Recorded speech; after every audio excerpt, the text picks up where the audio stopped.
Assalamualaikum. Salam Malaysia Madani. Sekalung apresiasi kami titip buat peneraju acara Tif-Tif berinovatif, kombinasi kehakiman penuh cakna, penjaga masa yang setia dengan detiknya, seterusnya Warga Merdeka yang tercinta, rukun negara, teras identiti nasional. Begitulah mauduk pidato kami hari ini.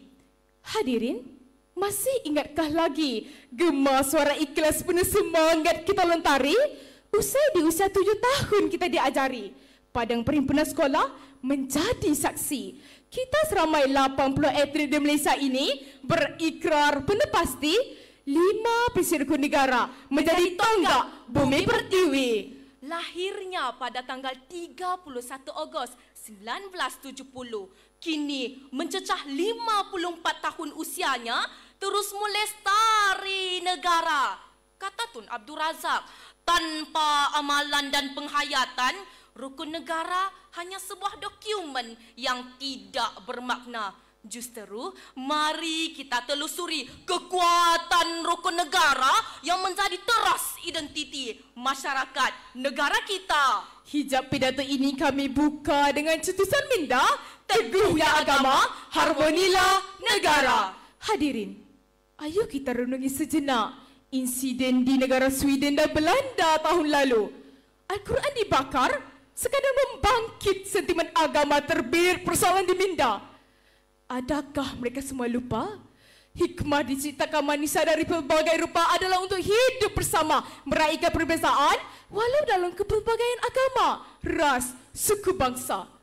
Bukankah hakikat ini telah jelas dinyatakan dalam Al-Quran surah Al-Baqarah ayat 213, kitab Injil bab Yohanes rangkaian 16, kepercayaan Konfusius kitab perihal perpaduan, dan kitab Buddha bahagian Villa Panita Pavirmanisika Padam Samrajami, semuanya mengajak manusia saling bertoleransi. Wahai rakyat seantero dunia, aforisma nenek moyang kami mudah. Hilang agama, hilanglah panduan hidup kita.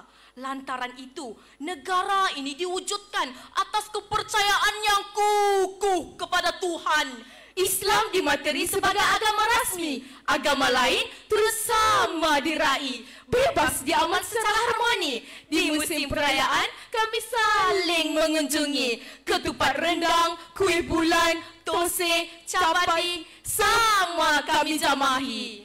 Jika di Malaysia kami memilih diskriminasi agama, mana mungkin ibu bapa Melayu berani menghantar anaknya ke sekolah jenis kebangsaan Cina atau India. Malah ada anak-anak di Sabah dan Sarawak bersekolah di sekolah mubalik tanpa risau terpesong akidahnya.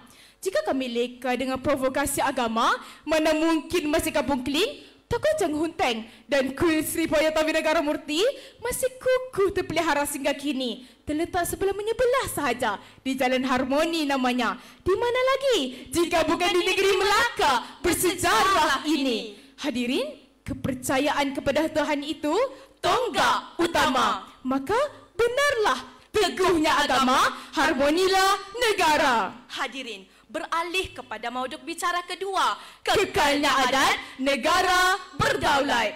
Sultan Alauddin Riayat Shah pernah bertitah, rakyat itu umpama akar, raja itu umpama pohonnya. Kerana signifikan ini, kesetiaan kepada raja dan negara dipilih sebagai rukun negara kedua. Maka cermatilah lekukan sejarah 13 Mei 1969. Tangkas yang di-Pertuan Agong mengundi pemerintahan, darurat urusan kaum diisytiharkan.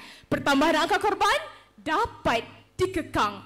Umpama menghela tali jala, rasa tegang dikendurkan, rasa kendur ditegangkan. Begitulah berhati-hatinya raja kita dalam menyelesaikan kemelut perselisihan. Raja Melayu, raja berdaulat, tulus budi, tinggi martabat, kelangsungan tradisi bersama diangkat, juangkan keunikan pemerintahan yang hebat. Corona melanda raja bersilat, mengekang wapak, mengisytihar darurat. Raja bertindak tak mengenal penat, terus bertahta di hati rakyat. Benarlah, raja bukan lambang perpaduan semata, tetapi menjadi penimbang tara untuk mendamaikan segala persengketaan dan merungkai permasalahan. Jelaslah, wujudnya adat negara kita kekal berdaulat. Hadirin yang dihormati, wacana terakhir, Pekerti mulia negara sejahtera. Runtuhnya kerajaan Turki Uthmania kerana rakyatnya yang gila kuasa dan tidak amanah. Sistem pertahanan yang kuat diabai tak ada sila. Kebajikan pelbagai kaum tidak diutama. Dan pergolakan pun tercipta. Terkubur empayar mega yang teguh dibina 600 tahun lamanya. jika dibandingkan dengan Malaysia, baru 67 tahun kita merdeka. Maka seharusnya kita sedar kekuatan sesebuah kerajaan tidak cukup tanpa kesertaan rakyat dengan sepenuh jiwa terhadap pemimpin dan juga negara. Rasuah, pecah amanah dan penipuan adalah contoh perketi yang merosakkan dan merugikan negara kita. Terngiang bait lagu Standing in the Eyes of the World, dendangan Ratu Rock Ella, kita nyanyikan bersama. Ingatlah betapa banyaknya kejayaan yang telah kita bina bersama. Justru perlukah kita membiarkan negara dicuit kebinasaan? Benar, kadangkala kita tidak sependapat dan bertegang urat. Orang kata sikit-sikit tidak mengapa, namun usahlah kita terus bertelaga. Dengan kesopanan dan kesusilaan, kita mampu menjadi masyarakat yang bertamadun di mata dunia. Konklusinya, di bawah payung rukun negara, Malaysia mampu mengekalkan perpaduan dan membentuk rakyat yang berkualiti tinggi dan disegani seluruh dunia.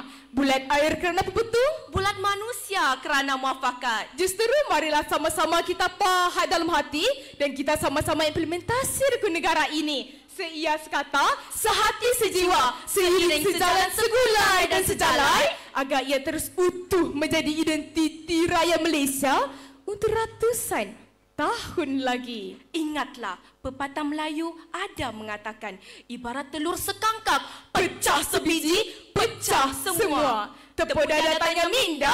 Sekian, terima kasih.